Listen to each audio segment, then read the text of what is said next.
All right, so with me today on Mind the Divide is CAL FIRE's Drew Coe. He has a great deal to share with us on the efforts of WERT, or Watershed Emergency Response Team, and why communities affected by wildfire may need their help. Thank you for joining me today, Drew.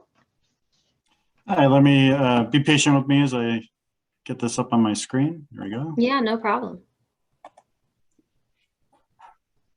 Does that look good? That's perfect. All right. So I'm here to talk about CAL FIRE and the California Geological Survey's Watershed Emergency Response Team, also known as WERT. And I want to acknowledge my co-author here, Don Lindsay, who's a senior engineer and geologist with the California Geological Survey. Him and I are pretty commonly partners in crime for this sort of work. These last 5 or 6 years that we've been doing this kind of revamped post-fire evaluation process, we spend a lot of time doing this work, and so we've developed very strong relationships with the California Geological Survey while doing this. So I just figured I'd give you a little bit of a background on me. I'm the Watershed Protection Program Manager. We're a small water resources shop housed in the resource management side of CAL FIRE. I've been with the department for about 8 years. My background is in forestry and hydrology. And really since the year 2000, I've been able to conduct post-fire research and monitoring in burned areas, starting with my master's research at Colorado State University. I worked with Dr. Lee McDonald, who did a lot of research on burned area response in the Colorado Front Range and the Intermountain West. I've also been doing burned area hazard assessments since 2008. That was on the previous iteration of this process known as the state SEAT teams. That's the State Emergency Assessment Team. We've evolved quite a bit since then into the WERT teams, and with a real primary focus on identifying life safety hazards following wildfire. So with a year like this in California, you know, rain is supposed to be good, right? We certainly need a lot of it this year. We're stuck in this forever drought cycle. But in the case of wildfires, rain is really not good at all. And specifically, short duration rainfall is really not good on burned areas. An example of this is the 2018 January 9th debris flows that occurred in Montecito associated with the Thomas Fire. From that debris flow event, we had 23 fatalities, 167 injuries, over 800 rescues, 558 homes damaged, with 41 of them completely swept away. And I was actually the lead on the team for the Thomas Fire. And believe it or not, you know, with 167 destroyed houses and 41 completely swept away, the outcome could have been, believe it or not, worse than what we experienced. But with that being said, there are some lessons learned from this, and you'll hear a little bit about that at the end of this talk. But the important thing here is not only do we have tremendous cost to the community in terms of these lives lost, but the economic damages as well. Over $1 billion worth of damages. The 101 corridor was shut down for 2 weeks. So you can imagine the amount of commerce that was lost during that time. And so these sorts of events are a real deal. And a lot of people don't really recognize them. People, you know, fires, people see a plume of smoke, they can see flames, they can see trees burning up, but people don't really expect that rainfall after a fire can cause all this damage and all this carnage. These are some pictures from the Montecito debris flow event, just showing some of the boulders that were deposited. I think the largest boulder that we measured was 4 meters, so almost 20 feet in diameter. That was carried miles beyond the fan apex in Montecito. And just as the previous slide indicated, you know, over 100 houses completely destroyed. These are just a couple of the houses that were obviously red tagged or considered destroyed during our damage and assessment process.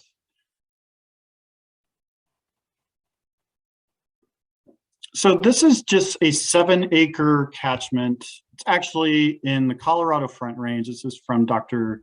Joe Wagenbrenner with the Pacific Southwest Research Station, showing roughly about a 5-year recurrence interval, 10-minute storm on a site that had burned 2 years previously. And as you can see, just with a small catchment of about 7 acres and a burst of rainfall, you can have a lot of sediment and a lot of erosion produced.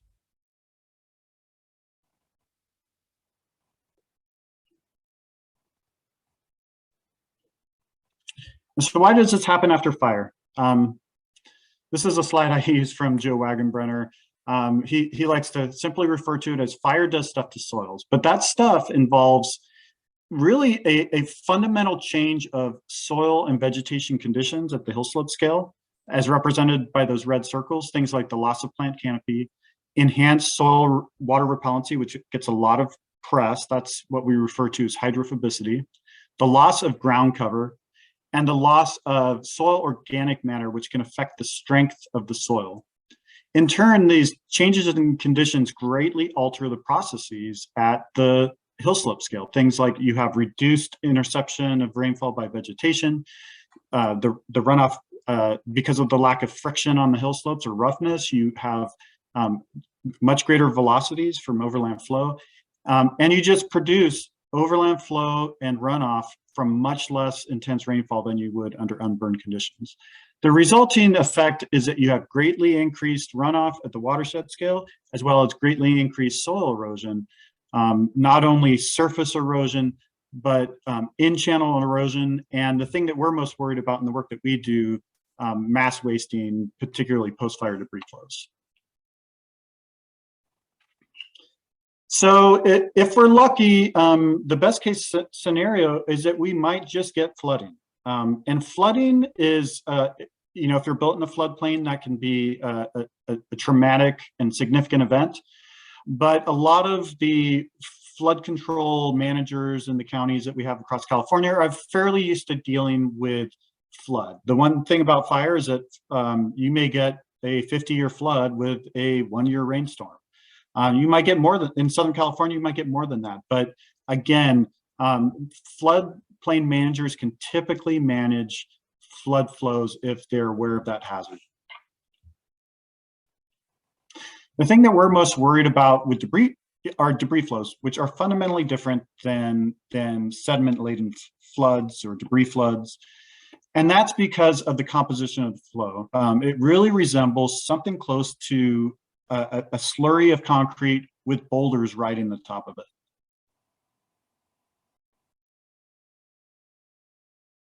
This is footage from the 30-acre fish fire in the San Gabriel Mountains, courtesy of Dr. Jason Keene with the USGS Landslide Hazards Program.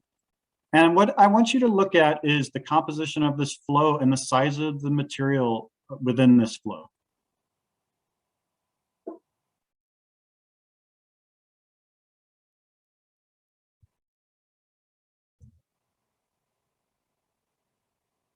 So with just a 30-acre watershed, you're capable of mobilizing 4 to 5 foot diameter boulders, and the impact forces associated with these boulders is enough to completely obliterate a house, and that's why you saw the damage that we saw in Montecito. And to note, Montecito, rather than being 30 acres, those watersheds were over 3 square miles and 3,000 vertical feet of elevation, with basically almost house-sized rocks in the channel. And many of those rocks were mobilized and put out and deposited within the town of Montecito.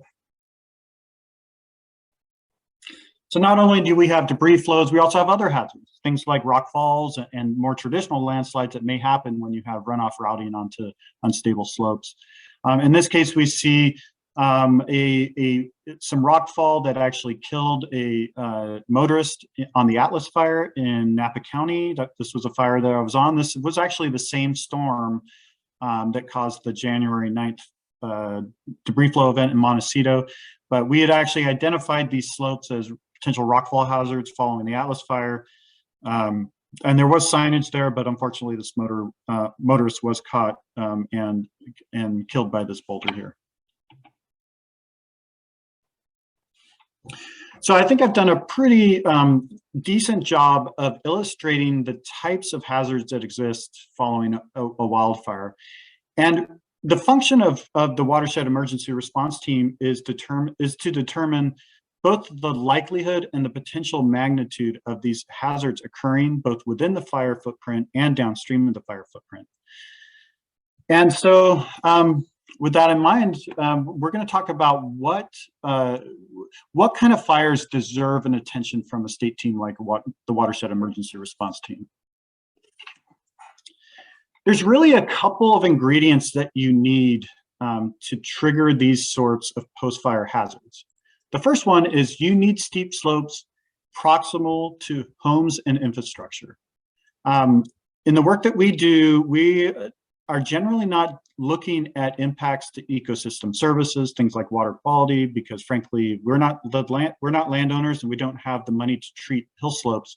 But what we can do is we can let local government know when people are in harm's way following wildfire. And so you really need these ingredients here of steep slopes. Steep slopes can drive these hazards along with basically bad building. Bad zoning is something that we typically run across, and people built at the mouth of steep catchments and at the base of steep slopes are where we see most of our potential for impacts. The other ingredient we need is soil damage. I showed that flow chart that shows how fire can alter soil condition, and we refer to that as soil burn severity. And these are just a couple of pictures showing how fire can damage soil. The picture on the left shows what we call single grain soil structure. That's basically all the soil aggregates that we rely on for good soil drainage get broken down by the heat of the fire. And so you get this almost like lunar sandpit effect out there. And that's one indication of heavily damaged soil. And that can greatly increase the erodibility of soil and reduce the infiltration capacity of soil. The picture on the right is indicates a lack of soil cover. And again, soil cover is just so important for shielding the slopes against rain splash impact. And so when you lose a lot of your cover following wildfire, you start seeing lots of increases in soil sealing and along with the resulting increases in runoff and erosion. Now, soil damage is strongly dependent upon the type of vegetation present and the degree of fuel loading. We get most of our soil impacts on timber or forested sites and sites dominated by shrubs. Grassy areas, generally the residence time of fire is insufficient to subject soil to heating that can really damage it. So as a result, I will often get requests to do these post-fire assessments on grass fires, and even though I'm forced to sometimes do them, I often will let people know that grass fires generally don't have the degree of soil damage that can drive impacts. The other thing is that if you've had frequent fire and there hasn't been a lot of time to recover in between fires, you may not have the biomass to generate the soil heating that can result in increased levels of soil damage. Another ingredient that's important is a history of flooding or landslides or debris flows. We know that if there is a rich history of these sorts of events happening within a burn area, that the burn area is really going to exacerbate those conditions. And this is actually a little write-up for the bonfire that we put out for our bonfire WORT closeout meeting. This area, we knew we had a problem on our hands because we had a rich history of fatalities in Silverado Canyon area down in Orange County, a debris flow that killed 5 people in 1969, a rockfall event that killed a young teenage girl in the 2000s. And so again, when we know that we have a rich history, we know that we need to pay close attention within that burned area. And really lastly, we need rainfall. And there's kind of a misnomer. We don't need El Nino conditions. We don't need 150% of normal. All we need is a burst of rainfall that lasts long enough to trigger erosion and runoff. And in this case, for debris flows, a 5 to 15 minute burst of rain It might only be 0.2 inches and 15 minutes is all we need to trigger debris flows to occur on these burned areas. And an important thing to realize is that snow, especially in high elevation areas, can be a mitigating factor for generating these sorts of hazards, because snow ultimately can shield the soil surface against rain splash impact, and rain splash impact is a big driver of hill slip runoff and erosion. So WERT is triggered via a couple of pathways. We have internally for our process, we have an explicit screening criteria which uses factors like the ingredients that I just described. Are there steep slopes? Is there likely soil damage? Are there values at risk within and downstream of the burn area? And then we also often get requested by the incident itself to perform a watershed emergency response team assessment. We've also, the CAL FIRE units know that if their unit forester kind of sees these ingredients present, they might want to request our presence.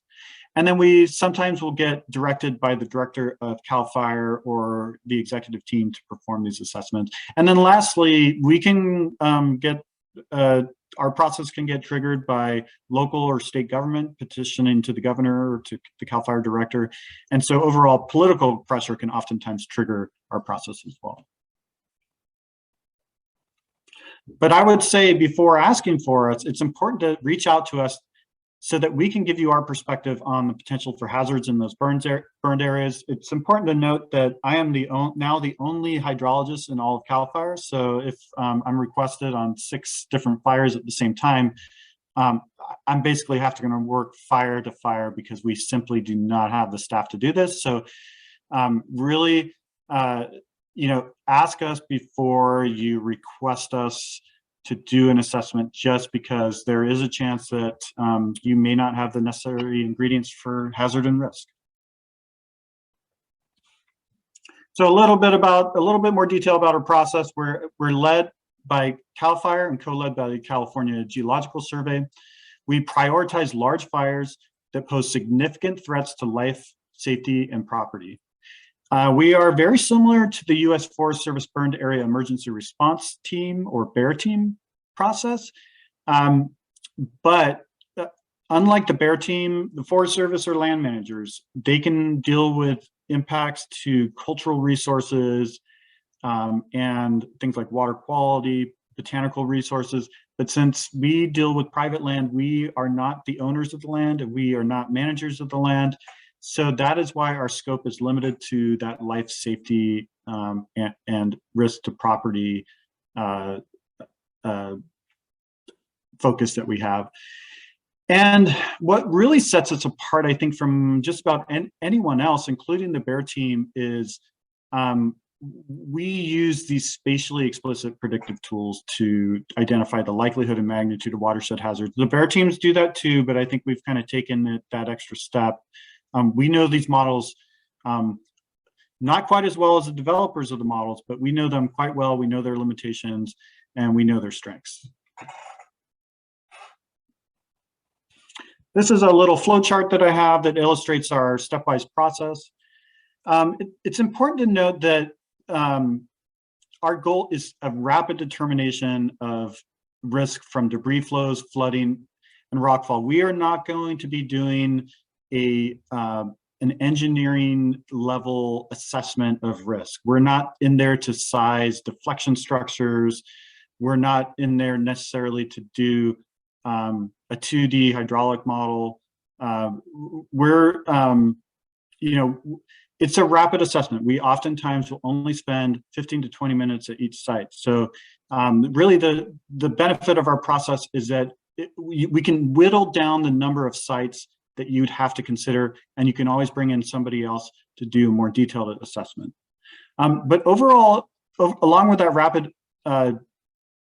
rapid process to determine risk to life and safety, we identify what are called values at risk. Those are things like homes, key infrastructure. And once we identify those values at risk, it's our job to develop rapid hazard mitigation. A lot of times it is early warning. Sometimes there may be direct protection that we can provide, things like berms or deflection structures. And ultimately, our goal is to reduce risk by rapidly communicating our findings to local government and the responsible parties that will be implementing any kind of response plan. We have a critical part of our process, which is our preparation. Since we utilize a lot of spatial data, we do our data collection using tablets and smartphones, generally using Esri products like Collector or Field Maps. And then we also have to order what's called a burned area reflectance classification map. That's a remotely sensed map, which looks at pre and post-fire differencing of vegetation. The degree of difference between the pre and post images will give us some sort of an idea of soil damage. And then we also have to do quite a bit of outreach. If it's a joint jurisdictional fire with the U.S. Forest Service or the Department of Interior, we try to touch bases with their BEAR teams to make sure that we have a coordinated effort for hazard identification. So we make sure that we use consistent data between the two teams. And then oftentimes we'll actually lend each other staff to get the job done. And then we also have to do that review of geology and flood history. Like, again, we want to know where are the hot spots where we've seen these sorts of hazards show up before. And then we also need to to coordinate with local jurisdictions. That includes Public Works, the local EOC, the local CAL FIRE unit, flood control jurisdictions. The more people we have at the table while we're doing our assessment, more effective we can communicate the hazards to them after we're done. So a key step in our process is determining that degree of soil damage. We refer to that as soil burn severity. This shows you an image on the left, shows the raw burned area reflectance classification imagery, either taken from Landsat satellites or from Sentinel satellites. And those different colors represent different potential degrees of soil damage. Reds are high, the yellows are moderate. And that's really what we care about. We care about moderate to high soil burn severity. Those drive the impacts. Those are the, if we didn't take soil burn severity into account, we just see a fire as just this lumped area of hazard. By differentiating between the different types of soil burn severity, it really allows us to slice and dice the fire and get very, very granular with our hazard predictions. The image on the right is what we call the soil burn severity map. That is a validated BARC map, or it's essentially, we take field measurements and then we massage the image to more accurately reflect on-site soil damage, because we've done 50 to 100 plots out on the landscape doing tests like water repellency tests, looking to see what the degree of structural alteration of the soil is, looking at things like ground cover. So it gives us a more accurate reflection of soil damage across the fire.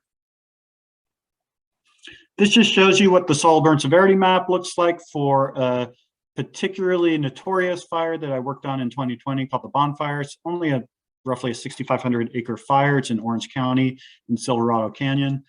And again, you can see the different degrees and the different locations of both the moderate and high soil burn severity, along with the percentage by the fire in that little table there.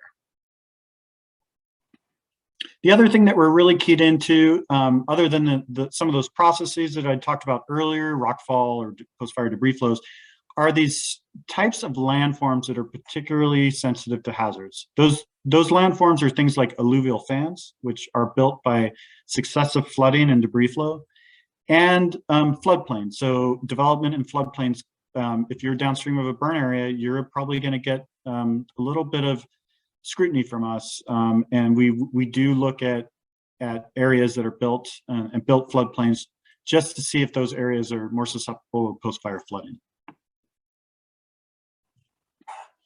As I mentioned before, the burn severity is one of the most important input variables we have, and most of our post-fire response models have soil burn severity as a key or primary input variable. That includes the USGS debris flow likelihood and rainfall threshold models, which essentially allow you to either determine the probability of a debris flow occurring with a set rainfall intensity. You can also use that model in reverse and kick out a rainfall threshold given a set probability. The USGS debris flow volumetric model, which predicts the amount of material that's going to come out of a catchment, it also uses soil burn severity as an input variable. Our erosion risk management tool, or ERMIT, which is a simplified version of the watershed erosion prediction project, which is a physically based numerical model, uses soil burn severity in its computations. And then also some of our rather crude post-fire hydrology tools also use soil burn severity. This just shows you how we use the USGS debris flow models, both of them, the volumetric and likelihood model, to come up with an overall hazard call for debris flows. And this is what's called the combined debris flow hazard as dictated by that model. It takes both the probability and the volumetric prediction, and depending on the value for each of those, it'll kick hazard into either a low, a moderate, or a high. We use that rather than just raw probability because we feel like it's important to know not only what the likelihood is, but is it going to be a large flow that could be potentially catastrophic versus a small flow that's almost trending towards nuisance in nature. And the benefit of these models is that you can model both hazard at the basin scale, as represented by these little polygons. Each of those represent a watershed, but you can also model stream segments as well. And that's what we use when we're out in the field. We don't necessarily care if a basin is a high hazard. What we do care is if a house at a given location within that watershed, especially if it's right next to a stream channel, what that particular stream segment is modeled as. We also use data like mapped floodplains, and whether it's from FEMA or DWR, and that's an additional spatial data that can get at potential for flood hazards. As you see here, this bond 52, this represents a value at risk. We know that it's within the floodplain, so we might decide to model the hydrology to that point, and then see what the relative likelihood of increased flood flows for that at that particular value at risk would be. So once we identify an area or a value at risk, or maybe it might be a subdivision, which could be a lumped value at risk, we identify the basin above it.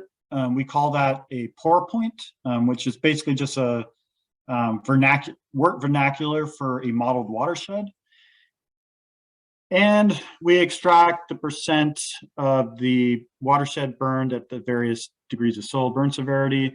And depending on where we are in the state, we might have a better model that we can use versus a more crude approach.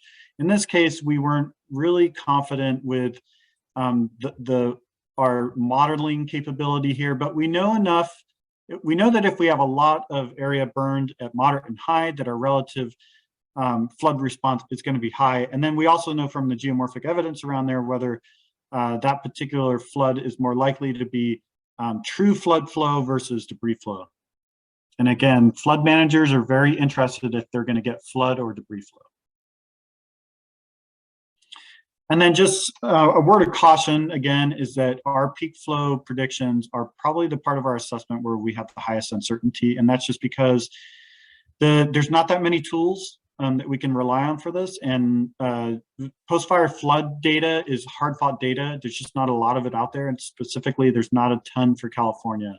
So, data drives models, or data drives the calibration and the validation of models. And so as a result, we just don't have great confidence in any of our tools for predicting post-fire flood. As I mentioned before, we use the erosion risk management tool, or ERMIT, To predict surface erosion, we predict it across a range of recurrence interval storms. This kind of gets away from our general scope of looking at life safety hazards, but it's important to know where you're having a lot of erosion, even if it's surface erosion, because that can ultimately drive debris flow impacts. So we do usually run ERMIT or some other post-fire surface erosion model, and we run various scenarios. If we sometimes will even take the additional step of factoring different treatments in, because tools like ERMIT allow you to apply treatments and then kind of game what sort of erosion reduction you might get from implementing a certain treatment. Now, modeling and all this whiz-bang modeling is great, but at the end of the day, we have to get our folks out in the field.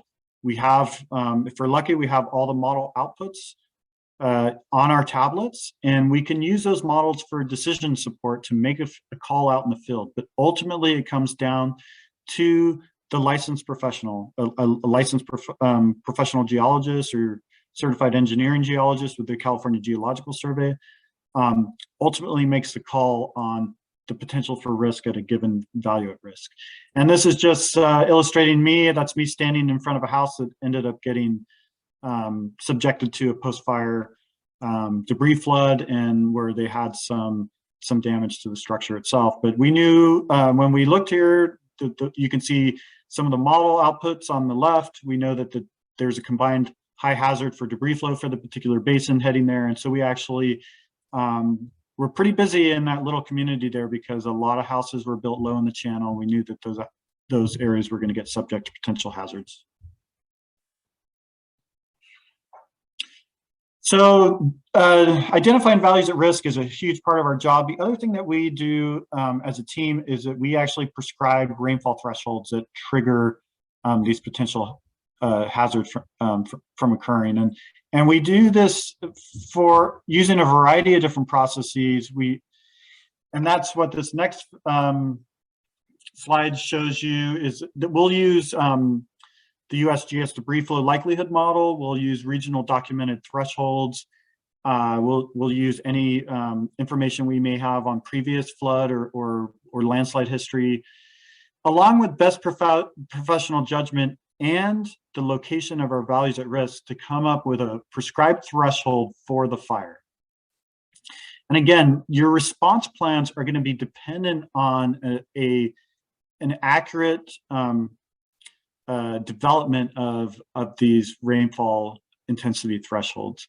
Ultimately, our prescribed threshold gets reviewed by the USGS landslide hazards group, because we do utilize their modeling data to make our call. And then it gets approved and implemented by the National Weather Service. And again, once that is done and is formally recognized by the National Weather Service, the issuance of flash flood watches and warnings are based on whether the forecast is going to meet or exceed the thresholds that we as a team prescribe. And as you can see here from the table, is that we generally prescribe a depth for 3 different durations: a 15-minute, a 30-minute, and a 60-minute. And in reality, the National Weather Service only has confidence for the 60 minutes. So even though we prescribe that 15-minute threshold, they're really kind of looking to see if their models are calculating rainfall intensities for that 60-minute duration. So I just want to give you a little example of this process in action, and it is for the Holy Fire, which burned in Riverside County in 2018. This is a value at risk, and it doesn't get much bigger than this. This is the Rice Canyon Elementary School, which is near the head of this alluvial fan. And in fact, why do I say it's an alluvial fan? Well, it's actually mapped as one. You can see there the quaternary maps map it as QYF. That stands for young fan.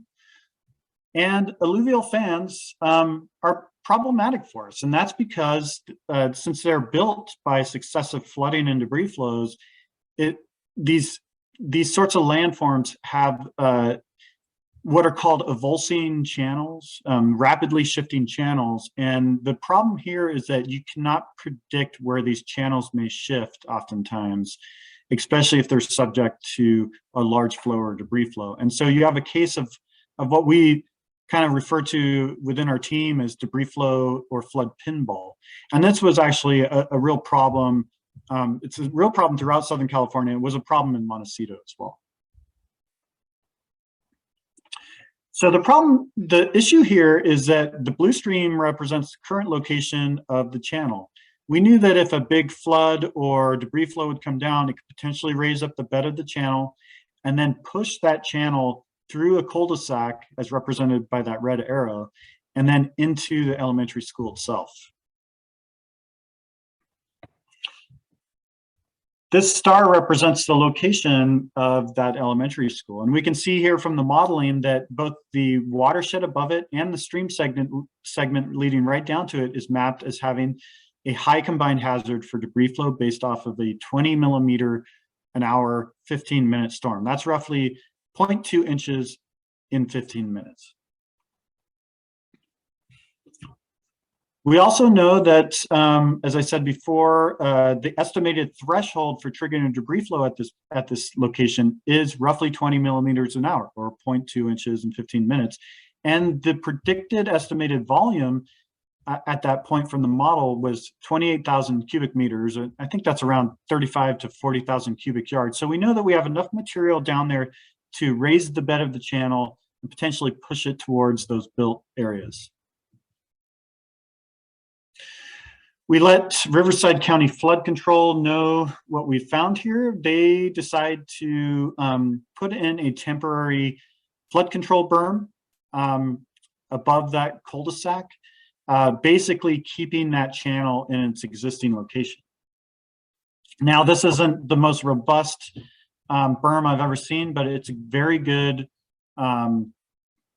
temporary emergency mitigation measure.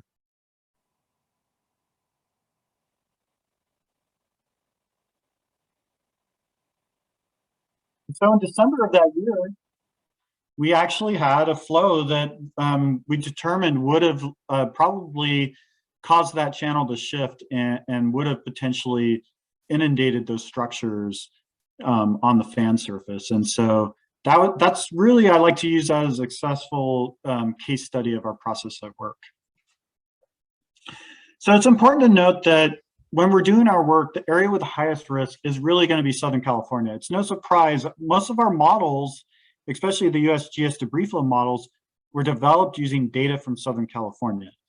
And Southern California has a very, very long history of this fire flood sequence. And while these post-fire impacts do occur outside of Southern California, they are most magnified in that transverse range. Basically that area kind of bounded by the San Andreas Fault. For areas outside of California, you're generally going to be subject to not so much post-fire debris flows, but more hazards from things like post-fire flooding and rockfall. Because the USGS debris flow models are empirical and are generated using data from Southern California, the models have a tendency to over-predict the likelihood of debris flows in Northern California and greatly over-predict the volume of material that's produced in these catchments. In terms of the potential for needing a WERT in Northern California, I would say the vast majority of fires do not need our attention. The ones that do are going to be large fires where you have lots of potential values at risk and noted history of flooding and debris flow. And again, I just want to reemphasize that please don't send us out on grass fires again. Grass fires just do not usually have sufficient soil damage to drive impacts. So what to expect from us, depending on the size of the fire and the level of hazard, you might have one geologist come out there just to make a call about whether one house is at danger or not. Or you could have a team of 25 like what we had on the Thomas fire in 2018.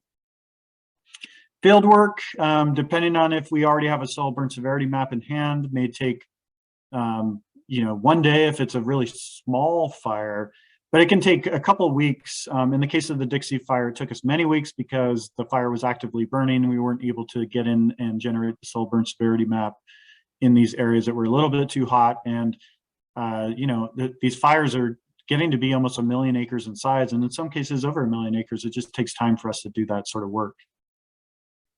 Report writing in the days before COVID only took about 3 to 5 days. We would get a draft done before we left the site. Post-COVID, it's taken us a little bit more. We're trying to do a little bit more remote report writing. We are going back to trying to develop a report before we leave the site for this year, 2022. And then our main products are going to be our GIS shapefiles and really our spatial data. A lot of people clamor for our reports, but the reports are actually, there's some good context in the reports, but our spatial data and our rainfall threshold prescription those are the most valuable products that we produce. We do, our final reports are subject to executive review by CAL FIRE. And so that can sometimes take a little while. If we have looming storms, we're always happy to release preliminary drafts, and we certainly will release preliminary data if we have looming storm events. And then our team is always available to interact with the local CAL FIRE unit and local government if people have any questions. Just another reiteration of the point that our spatial data is the most important product that we produce. Knowing the location of these values at risk, as well as the types of hazard that those values at risk are potentially subjected to, the relative risk, and any potential emergency mitigation measures, that's all packaged within our shapefile data. Our reports contain our VAR map plates, which are these big snazzy maps that have both the point and polygon values at risk, along with the modeled output of the USGS debris flow models and any of the mapped floodplain data, so that you can have some idea about the likelihood of hazard, as well as the spatial location of the values at risk. For those that can't really handle GIS, we do take the attribute data, or the most important attribute data, and we will package them into what we call the VAR tables. This is essentially a Microsoft or an Excel spreadsheet with the site number, the community area, a lat long. If it's a point, polygons, we can't extract plain or simple lat and longs. So the spatial data is key for getting these polygon VARs.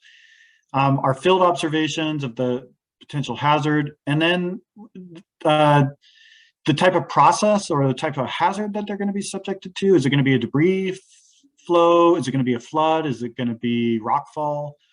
And then we make a relative risk determination. So what's a potential hazard to life, low, moderate, and high? And what's the potential hazard to property, low, moderate, and high?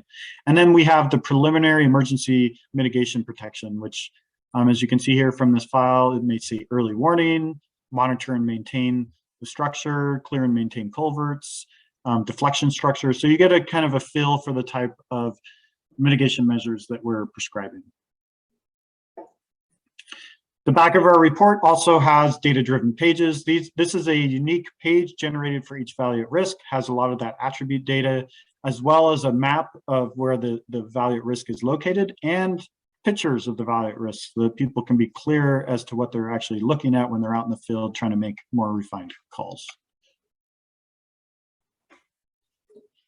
And so how do we take our data and make it operational? This is the Watershed Emergency Response Team report for the bonfire. And this here on the right is Orange County's bonfire post-fire debris flow mitigation plan.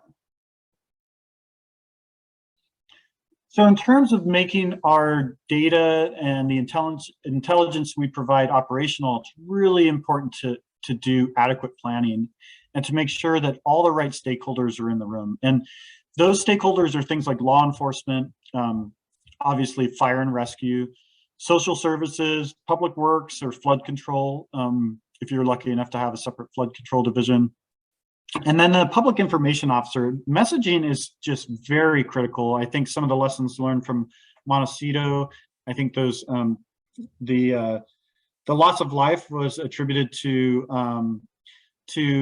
messaging that was maybe not, basically the messaging did not hit home with a lot of the residents. And then there was also issues of issuing voluntary and mandatory evacuation zones. So messaging is very, very key, and education is very, very key. The level and complexity of planning is obviously dependent on the magnitude of risk, the degree of uncertainty. That comes back to issues like alluvial fan hazards. Again, those are areas where we can have high certainty that something's going to happen, but we have maybe low certainty as to spatially how that hazard is going to manifest itself on that particular alluvial fan surface. And then, of course, the weather forecast. This shows some of the rainfall thresholds that our work team developed on the Thomas Fire after the debris flow. And basically, you see rainfall accumulation on the y-axis and rainfall duration on the x. And we have different levels of response dependent on what the predicted forecast is. The lowest level of response is level 1. That's where you're going to have less rainfall forecasted for that area. It would fall below the triggering threshold that we have determined. Once you start getting at that trigger threshold, you're going to ramp up response depending on how severe that storm event's going to be. And this just shows the table or the plan for the bonfire post-fire debris flow plan. And again, it's tiered to the forecast. And again, depending on whether you meet or exceed our prescribed thresholds, it's going to kick different levels of response into place. As you can see here, if you're coming under the prescribed threshold, you might just want to have some enhanced monitoring to make sure that nothing's going haywire on you. A lot of times forecasts are wrong. So you might want to have a field observer out there looking to see if a particularly large and intense looking cell is perched over the burned area. And then as you go up, if the forecast is more and more severe, you're going to have different trigger points and different levels of response, things like mandatory versus voluntary evacuation. And then it's just really, I can't emphasize this enough, it's just really important to constantly monitor weather over the burn scar. Forecasts, weather forecasting, especially for short duration, high intensity rainfall, we're just not there yet. We're lucky if we can get to 1 hour rainfall, and we certainly can't really get to 15-minute, and we know that 15-minute rainfall is what triggers a lot of these hazards. So it's just always good to be aware, see what the satellite imagery is doing, see if you have any cells perched over these particularly high hazard areas, and be willing to make rapid calls as you see the weather developing. And then before I close out, I just wanted to make a plug for our work team members as being real facilitators of both monitoring and research. Our ability to improve this process depends on the development of new analytical tools and more refined analytical tools. So we do that through monitoring and research, and we've helped to support folks like the USGS in terms of getting access to burned areas. We've done our own research on one of our state forests that was burned in the 2015 Valley Fire. And then after Montecito, we actually embedded a USGS team to basically map the inundation zone, where they were able to document sedimentary characteristics, measure things like super elevation of flows around bends in the channel, so we could actually back into velocities. And a couple of papers have actually resulted off of those efforts. So again, a commitment to increasing our knowledge on these post-fire processes is the key to successfully mitigating the hazard into the future. And I leave this with just some contact information. Eric Huff is my supervisor. He is in charge of ordering up us as a team, work command and control. And then I am the lead CAL FIRE technical rep for the work team. Don Lindsay is, can't go wrong with Don. He's probably the most competent person I know. And he's kind of the lead CGS person for work, all things work technical. And then we've been becoming more and more integrated with our operational side, and Sean Norman, who's an assistant chief in the Butte County Fire, Butte CAL FIRE unit.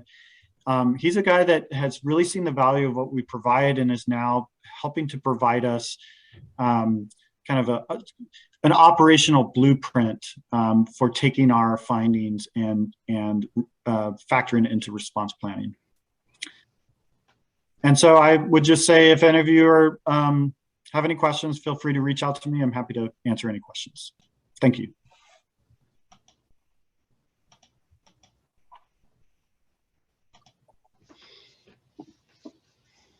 That was fantastic. Thank you so much. Lots of really good information there. Yeah, it's a little different than the last one, but I kind of had fun with the